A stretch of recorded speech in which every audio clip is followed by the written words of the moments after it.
Good morning student. Gyanoday coaching में आप सभी का स्वागत है। आज हम बिहार बोर्ड द्वारा आयोजित हिंदी की सेकेंड पाली में जो एग्ज़ाम हुई थी नॉन हिंदी की, उसके 100 क्वेश्चन का एनालिसिस करेंगे जो आपका स्कोर बढ़ाने में आपकी सहायता करे। आप इस वीडियो के द्वारा अपने क्वेश्चन अटेम्प्ट को देख सकते हैं जो आपका कितना सही हो रहा है। ठीक, तो ये हिंदी नॉन हिंदी का जो है द्वितीय भारतीय भाषा नॉन हिंदी, मतलब जो कुछ विद्यार्थी मैथिली लिए होंगे, कुछ संस्कृत लिए होंगे, कुछ इंग्लिश लिए होंगे, तो वो पेपर है ये नॉन हिंदी का पेपर है जो 100 नंबर का है। इस प्रकार से आपको इसका आंसर दिए होंगे। तो चलिए ठीक है, हम लोग शुरू से देखते हैं इसको।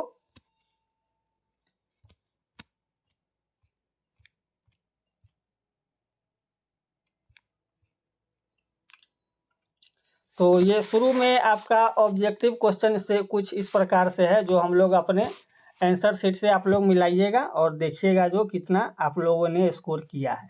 ठीक, तो यहाँ पे क्वेश्चन नंबर 1 आपको कह रहा है, कवि शंकर शैलेंद्र लोगों को जीवन मार्ग में आने वाली कठिनाइयों को भूल कर किसकी प्राप्ति के लिए प्रयत्न करने को कहते हैं।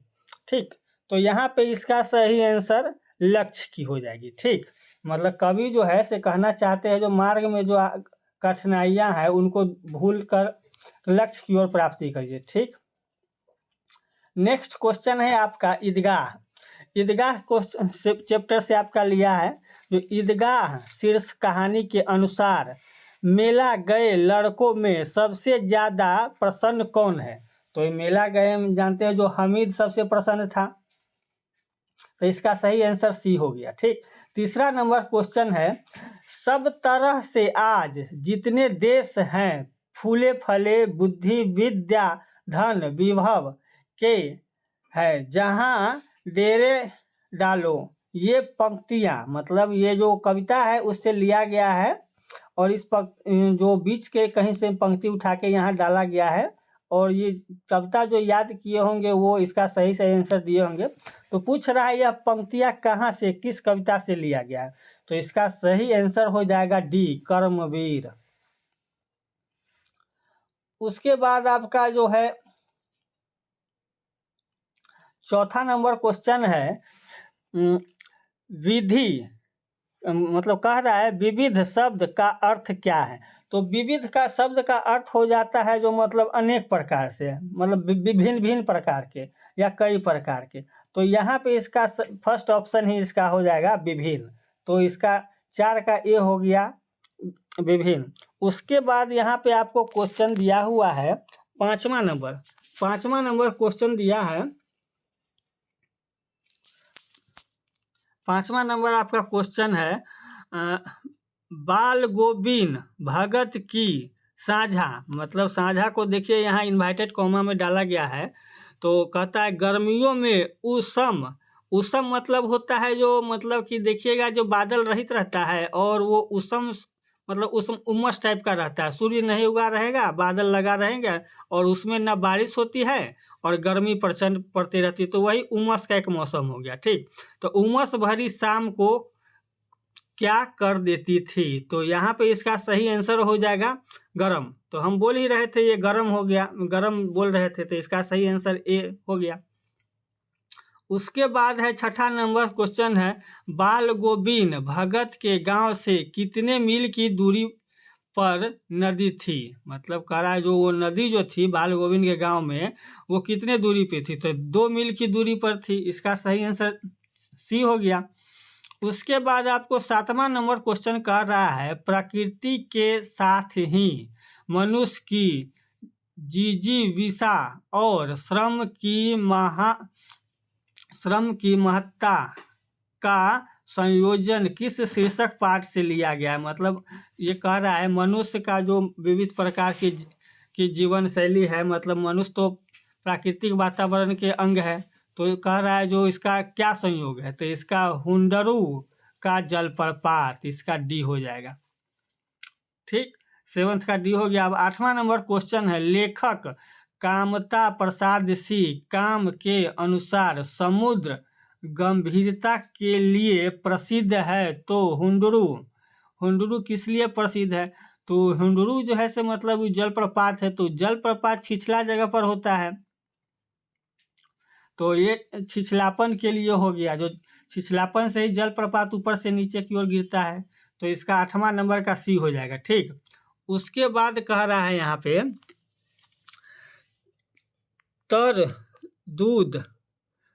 तरदद्दुद शब्द का अर्थ क्या होता है? तो तरदद्दुद शब्द का अर्थ जो है से मतलब कि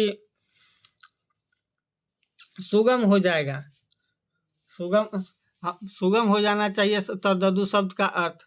ठीक,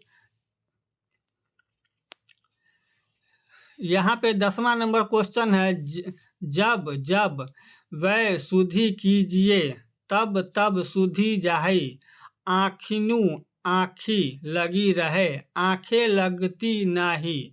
ये पंक्तियाँ मतलब फिर वही एक कविता से उठा लिया गया है, बीच का पंक्ति से उठा लिया गया है और वो आपसे पूछ रहा है, तो ये पंक्तियाँ किस शीर्षक कविता से उद्धृत है? तो इसका सही आंसर जो है हो जाएगा बिहारी के दोहे से। ठीक, अब 11वां नंबर क्वेश्चन है, लोक मन का मर्मज्ञ कलाकार किसे कहा गया? तो इसे फणीश्वर नाथ रेणु को कहा गया है, ये इसका आंसर डी हो जाएगा। उसके बाद 12वां नंबर क्वेश्चन है, ठोस शीर्षक कहानी के अनुसार कितने रुपए में मोहर छाप वाली धोती आती थी? मतलब इस कहानी में पूछ रहा है जो मोहर वाली धोती कितने रुपये में आती थी? तो ये 8 रुपये में आती थी।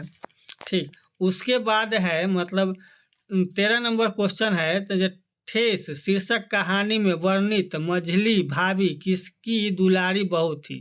तो वो माँ की थी, बी नंबर हो जाएगा।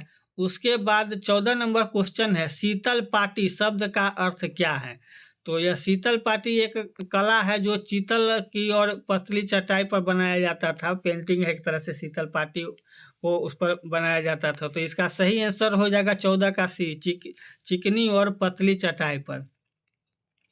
उसके बाद 15वां नंबर क्वेश्चन, बच्चों की दुआ शीर्ष पाठ की विविधा क्या है? तो प्रार्थना गीत है। उसके बाद 16वां नंबर क्वेश्चन है, पठित एकांकी के अनुसार कलिंग में कितने साल से युद्ध हो रहा था? तो 4 साल से हो रहा था, इसका सही आंसर होगा। उसके बाद 17वां नंबर क्वेश्चन है, पठित एकांकी में यह किसने कहा कि मैं स्त्री वध नहीं करूंगा? तो ये सम्राट अशोक ने कहा था। जानते हैं जो सम्राट कलिंग युद्ध के बाद जो है से बौद्ध धर्म को त्याग कर लिया था, जिस कारण से उसका विनाश हो गया। ठीक, उसके बाद मतलब सम्राट अशोक ने जो बौद्ध धर्म अपना लिया, तो वही उसके पतन का मतलब ये मगध के साम्राज्य का वो पतन का कारण बन गया था। ठीक, अब 18वां नंबर क्वेश्चन है, ईर्ष्या तू न गई मेरे मन से शीर्षक पाठ के लेखक का क्या नाम है? मतलब ये जो आपको जो लेखक का नाम यहाँ पे पूछ रहा है, जो ईर्ष्या के लेखक कौन है? तो यहाँ पे इसका सही आंसर हो जाएगा रामधारी सिंह दिनकर। आपको बता दें रामधारी सिंह दिनकर बिहार के ही समस्तीपुर के रहने वाले थे। इसके बाद है 19वां नंबर क्वेश्चन, ईर्ष्या तू न गई मेरे मन से शीर्षक पाठ में किनके विभव की विधि से वकील साहब का कलेजा जलता रहता है? तो ये बीमा एजेंट से। ठीक, बीमा एजेंट के कारण इनका कलेजा जलते रहता है। उसके बाद 20वां नंबर क्वेश्चन है, व्यापी शब्द का अर्थ क्या है? तो व्यापी मतलब होता है विस्तृत, जैसे विस्तृत हो गया बड़ा मजर, जैसे ब्रह्मांड हो गया, ब्रह्मांड विश्वव्यापी कहते हैं इसको, तो उसी तरह इसका व्यापी मतलब फैलाव होता है, तो इसका सही आंसर हो जाएगा बी 20 का। उसके बाद 21वां नंबर क्वेश्चन है, मैं कहता हूँ आखिन देखी, तू कहता कागद की लेखी, यह पंक्ति किस शीर्षक कविता की है? तो यहाँ कबीर के पद से है, कबीर के दोहे हैं।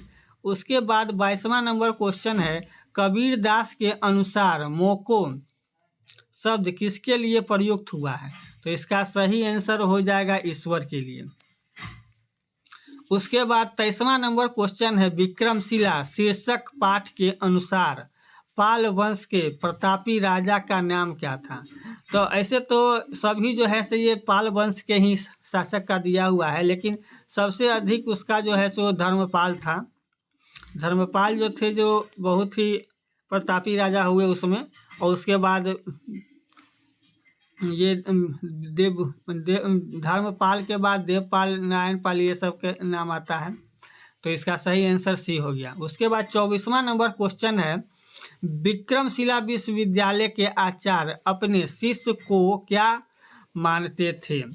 तो पुत्र के समान। अब विक्रमशिला विद्यालय बिहार में ही है, और वो जो है से विक्रमशिला विद्यालय का जो है सो बिहार में जो है से बना था, इसका संस्थापक हुआ था। उसके बाद दीदी की डायरी शीर्षक पाठ में वर्णित संजू स्वभाव से कैसी लड़की थी? तो इसका हसमुख हो गया 25 का भी। उसका संजू ने किसकी डायरी के कुछ पृष्ठ पढ़े? तो वह अपनी दीदी के डायरी के पढ़ी थी, तो इसका सही आंसर हो जाएगा डी। उसके बाद दीदी की डायरी शीर्षक पाठ में कक्षा में कौन चुप बैठी रहती थी? तो वो जानते हैं जो नीलू चुप बैठी रहती थी, वो पढ़े थे। तो इसका सही आंसर हो जाएगा सी। उसके बाद 28वां नंबर फिर एक कविता से शीर्षक, कविता से कुछ पंक्ति लिया गया जो है इस प्रकार है, संध्या को अब दिन जाता ढल सूरज चलते हैं, अस्ताचल कर में समेटे किरणें उज्जवल। तो मतलब इसमें जो अर्थ कह रहा है, संध्या को दिन ढल जाता है और सूरज अपने अगले दिन की ओर चल देते हैं। तो ये कह रहा है अस्ताचल मतलब धीरे चलकर, धीरे धीरे चलकर जो है से अपने किरणों को, मतलब सूर्य से जो प्रकाश आती है उसे किरणें कहते हैं कि उज्जवल है। ठीक, तो इसी का जो है सो मतलब कह रहा है जो कविता शीर्षक कविता की है, तो ये पीपल की है। उसके बाद बिलोक शब्द का अर्थ है, बिलोक, बिलोक का अर्थ है टहलना। यहाँ पे इसका ए आंसर है। उसके बाद लेखक शिव पूजन सहाय के अनुसार कलकत्ता छोड़ने पर सूर्यकांत त्रिपाठी निराला कहाँ रहने गए थे? तो कलकत्ता छोड़ने के बाद वो कहाँ गए थे? तो पटना गए थे। ठीक, उसके बाद इसका हो गया दीन बंधु किसे कहा गया है? तो दीन बंधु सूर्यकांत त्रिपाठी को कहा गया है। उसके बाद 32 नंबर का है जो खेमा शीर्षक कहानी में काम निपटाकर डैश का सारा क्या खाने लगा? तो रोटी प्याज और चटनी खाने लगा। 32 का ए हो गया। उसके बाद है 33 नंबर का है खेमा के भाइयों में सबसे छोटा कौन था? तो इसका सही आंसर हो जाएगा डी, खेमा खुद छोटा था। उसके बाद जो है से 34वां नंबर क्वेश्चन है, नियति शब्द का अर्थ क्या है? नियति मतलब होता है जो भाग्य होता है। इसका सही आंसर बी हो गया, 34 का बी। 35वां नंबर क्वेश्चन है, दुनिया की सारी गंदगी के बीच दुनिया की सारी खुशबू, यह पंक्ति किस शीर्षक कविता से है? तो खुशबू चरते हैं और हाथी की, मतलब खुशबू रचते हैं हाथ की, इस कहानी से लिया गया है। उसके बाद है 36वां नंबर क्वेश्चन है, हौसले की उड़ान शीर्षक पाठ के अनुसार रोहतास जिले के नोखा प्रखंड की कौन है? तो गुड़िया है।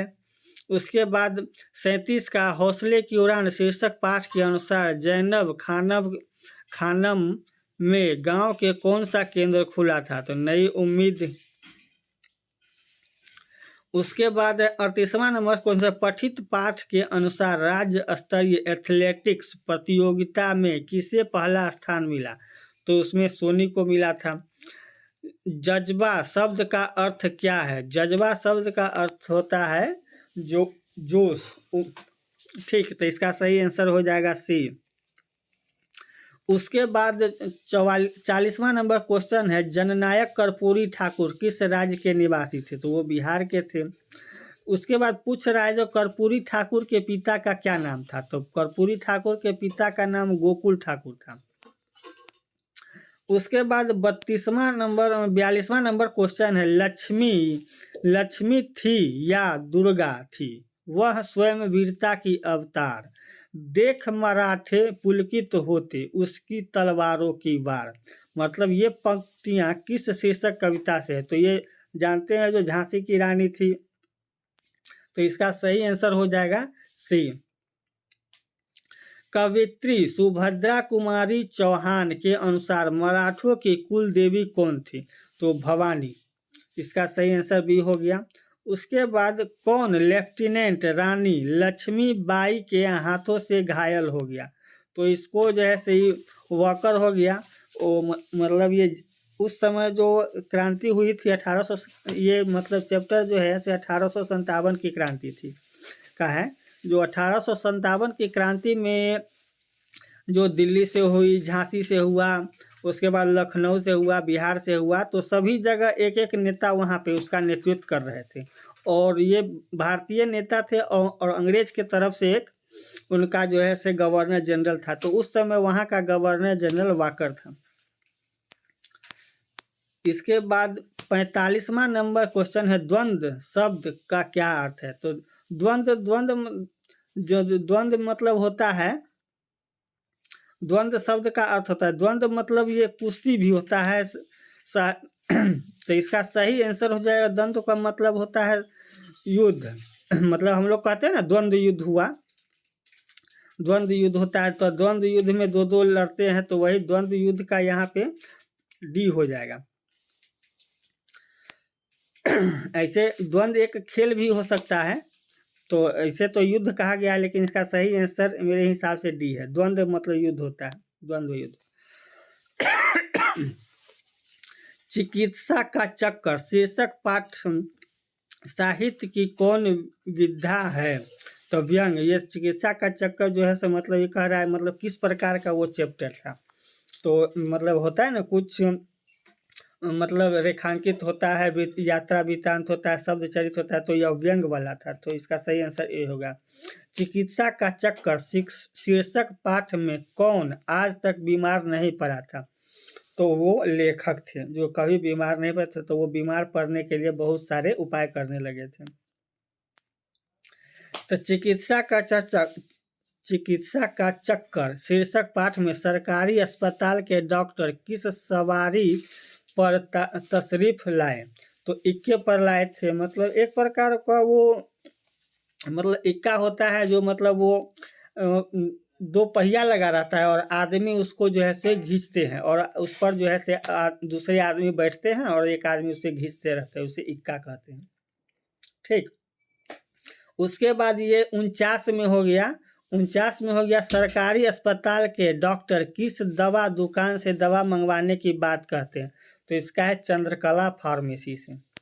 ठीक, 50 में है, आही शब्द का अर्थ क्या है, आही मतलब यह होता है, आही का अर्थ यहाँ पे है यह।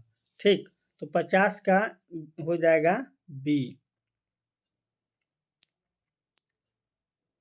उसके बाद यहाँ पे 51वां नंबर क्वेश्चन है, शीश पाग न झगा तन में, मतलब कह रहा है शीश पाग न झगा तन में, प्रभु जाने को आही, बसे के ही ग्रामा, धोती फटी सी लटी दुपटी, अरुह पाय उपनाह की, नाही सामम।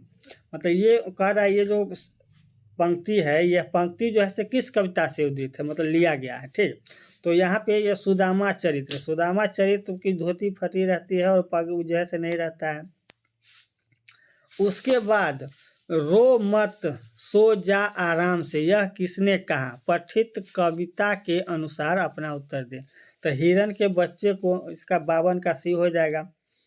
उसके बाद है यहाँ गुरु के यहाँ किस बात की याद कृष्णा ने सुदामा को दिलाई, तो जानते हैं जो जब कृष्णा ने सुदामा को वो मतलब वो जो गुरु के यहाँ रहते थे तो वो किसी पेड़ पर चढ़ गए थे तो चने की याद दिलाई थी, तो वह चने की, इसका सही आंसर हो जाएगा ई। उसके बाद है 54 नंबर, दीन बंधु निराला शीर्षक पाठ के अनुसार किसकी शांति तभी भंग होती है जब किसी जरूरतमंद की मदद नहीं कर सकते हैं, तो ये सूर्यकांत त्रिपाठी की। 55 नंबर है, दीदी की डायरी शीर्षक पाठ में जापानी लड़की तोतो चना का स्कूल कहाँ था, तो रेल के 6 डिब्बों में, इसका सही आंसर हो जाएगा। उसके बाद 56 नंबर क्वेश्चन है, ट वर्ग का उच्चारण स्थान क्या है, तो मूर्धा। उसके बाद निम्नलिखित में से अल्प प्राण व्यंजन कौन है, तो त। उसके बाद दिए हुए ये व्याकरण पोर्शन से है क्वेश्चन आपका, निम्नलिखित में से हर्ष स्वर्ग वर्ण कौन है, तो अ।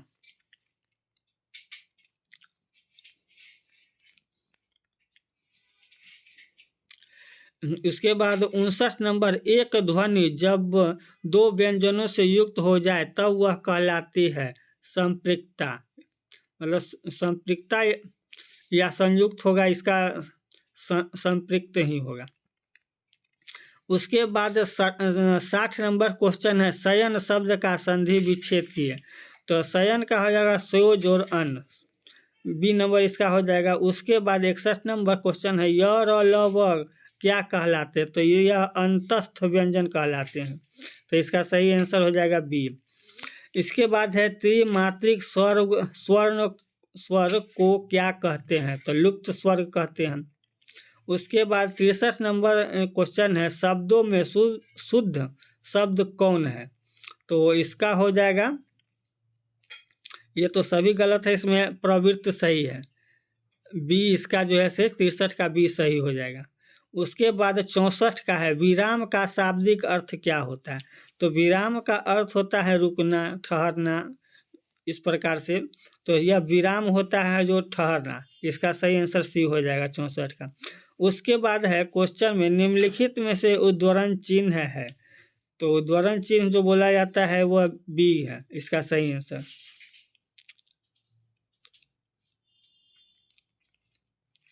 हिंदी भाषा किस लिपि में लिखी जाती है, तो जानते हैं जो हिंदी भाषा देवनागरी में लिखी जाती है और इंग्लिश भाषा को रोमन लिखते हैं, ठीक।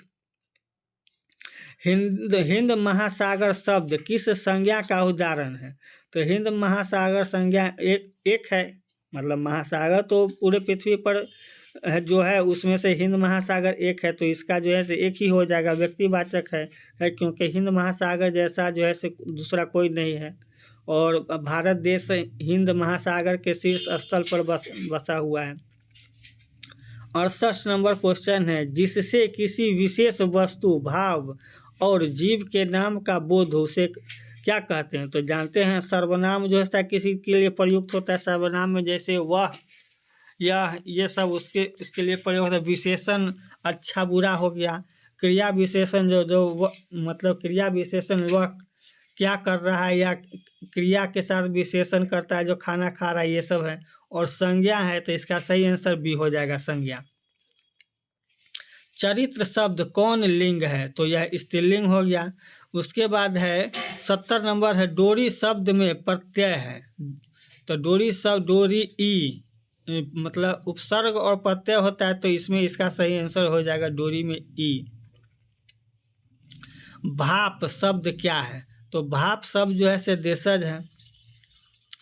चौधरी शब्द स्त्रीलिंग रूप क्या होगा, तो चौधराइन, चौधराइन, चौधराइन, चौधराइन, इसका हो जाएगा सही आंसर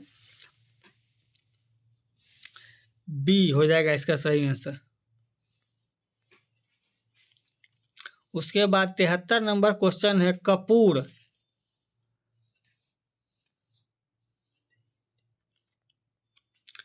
कपूर शब्द कौन लिंग है, तो कपूर पुल्लिंग है। उसके बाद 74 नंबर क्वेश्चन, यह मेरा छोटा भाई अमित है, यह किस सर्वनाम का उदाहरण है, तो यह मेरा छोटा भाई मतलब अपना है, तो यह एक तरह से निजवाचक का हो गया, तो इसका सही आंसर हो जाएगा बी। कुछ लड़के खेल रहे हैं, यह किस विशेषण का उदाहरण है? तो इसका सही आंसर हो जाएगा सर्वनामिक विशेषण। मैं घड़ा भरता हूँ, यह किस क्रिया का उदाहरण है? तो अकर्मक क्रिया का उदाहरण है। उसके बाद 77 नंबर क्वेश्चन है, गाय दूध देती है, किस काल का उदाहरण है? तो यह वर्तमान काल। इसके बाद है, ऐसे शब्द जो संस्कृत और प्राकृतिक से विकृत होकर हिंदी में आए हैं उन्हें क्या कहते हैं? तो इसका सही आंसर हो जाएगा तत्सम।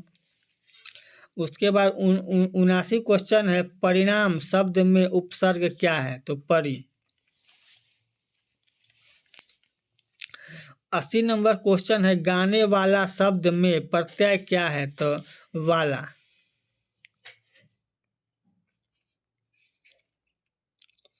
उसके बाद गुलाब शब्द का विशेषण क्या है? तो 81 नंबर है गुलाबी। गुलाबी मतलब हो जाता है वो विशेषता बताता है, तो ये सभी गुलाबी लिखे हुए हैं, लेकिन आप ग्रामर के अनुसार देखिएगा तो सही जो होता है वह गुलाबी ए लिखा हुआ है सही रूप से। 82 नंबर क्वेश्चन है, समास में समस्त पद के विभक्ति प्रत्यय क्या कर दिए जाते हैं? तो जोड़ दिए जाते हैं। 83 में है, यथाक्रम शब्द कौन समास है? तो तत्पुरुष समास है। परमेश्वर शब्द कौन समास है? तो परमेश्वर, परम जोर ईश्वर जो होता है, तो ये जानते हैं कर्मधारय है। ध्यान में मग्न साधक किस पदबंध का उदाहरण है? तो यह विशेषण पदबंध का उदाहरण है। 86 नंबर क्वेश्चन, वह कौन सा मनुष्य है जिसने प्रतापी राजा भोज का नाम सुना हो? यह किस वाक्य का उदाहरण? तो मिश्रित वाक्य का, मिश्र वाक्य का। 87 नंबर क्वेश्चन, निम्नलिखित में से शुद्ध वाक्य कौन है? तो इसमें से सभी वाक्य को ध्यानपूर्वक पढ़ के तब आपको पता लग जाता है। यहाँ पे लिख रहा है प्रधानाध्यापक लड़के चुनेंगे, तो ये तो गलत हो गया। तो इसका होगा सही आंसर होगा तो प्रधानाध्यापक लड़के को चुनेंगे। उसके बाद है बी नंबर, मैं हल करने की तलाश में हूँ।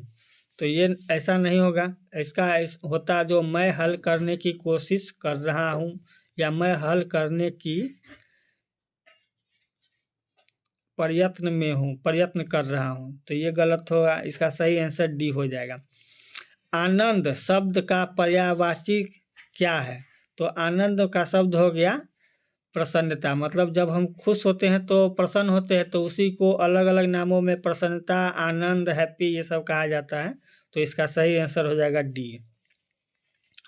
क्रय शब्द का विलोम क्या होगा? तो क्रय मतलब होता है खरीदना, तो खरीदना का क्या होगा? बेचना, तो उसका बेचना को विक्रय हो गया। इसका सही आंसर ए हो गया। उसके बाद है 90 नंबर क्वेश्चन है, विश्वास के योग के लिए एक शब्द है, तो विश्वसनीय। इसका सही आंसर हो जाएगा बी। उसके 91 नंबर है, खेल खेलना मुहावरे का सही अर्थ क्या है? तो खेल खेलना मतलब होता है ना, कहता है ना, जब आप कोई सामान ले लेते हैं किसी से और वो आपको नहीं देते रहता है, जब जाइए तो बोलता है जो फलाने दिन आइए, तो कहते हैं ना खेल खिला रहा है हमको सामान देने के लिए, तो उसी तरह होता है। तो वो परेशान करता है, उसके अंदर छिपा हुआ है परेशानी, तो इसका सही आंसर हो जाएगा परेशान करना। ठीक, 91 का सी। उसके बाद 92 नंबर है, हरि मोहन को रुपया देता है, यह किस कारक का उदाहरण है? तो यह संप्रदान कारण हो गया। 93 नंबर क्वेश्चन है, अपने पैरों पर खड़ा होना मुहावरे का अर्थ है। तो अपने पैरों पर खड़ा होने का मतलब होता है, मतलब कुछ जानकारी के अनुसार आप अपना जीवन यापन करते हैं या कुछ जॉब के अनुसार अपना जीवन चलाना शुरू कर दे, तो आप कहते हैं लोग जो अपने पैरों पर खड़ा हो गया। तो इसका सही आंसर हो जाएगा सी, स्वावलंबी होना। 94 नंबर है, मित्रता शब्द कौन संज्ञा, मतलब मित्रता शब्द में कौन सी संज्ञा है? तो इसका सही हो जाएगा भाववाचक। उसके बाद है 95 नंबर, किन्नर शब्द का संधि विच्छेद करें। तो किन्नर का हो जाएगा ए, इसका सही आंसर हो जाएगा ए, किम जोर्नर। उसके बाद 96 नंबर क्वेश्चन है, न वर्ण का उच्चारण स्थान क्या है? तो न वर्ण का उच्चारण स्थान न, तो इसका दंत हो जाएगा। 97 नंबर में है स कौन व्यंजन है? तो उष्ण व्यंजन है। ठीक। उसके बाद 98 नंबर क्वेश्चन है, जो हिंदी में व्यंजन वर्णों की संख्या कितनी है? तो हिंदी में व्यंजन वर्णों की संख्या 33 है। ठीक। जो क ख ग से शुरू होता है और अंत में य र ल व ज्ञ तक चला जाता है। उसके बाद जो है सो मतलब कि 99 नंबर क्वेश्चन है, संज्ञा सर्वनाम विशेषण और क्रिया के जिस रूप से संख्या का बोध हो उसे कहते हैं? तो वचन। उसके बाद लास्ट क्वेश्चन है आपका, घर का न घाट का मुहावरे का अर्थ होता है? तो मतलब होता है ना, कोई व्यक्ति कोई काम में कर जाता है तो वो असफल हो जाता है, तो वो न यहाँ का रहता है न वहाँ का रहता है। मतलब एक काम को छोड़ के दूसरे काम में जाता है तो पहला काम भी छूट जाता है और दूसरा काम भी छूट जाता है। तो उसी के लिए प्रयोग करते हैं हम लोग, न घर का न घाट का। तो इसका मतलब हो गया कहीं का नहीं होना। तो ठीक इस प्रकार से ये क्वेश्चन थे। अगर पसंद आया हो तो लाइक एंड शेयर करिएगा इसको। Thank you.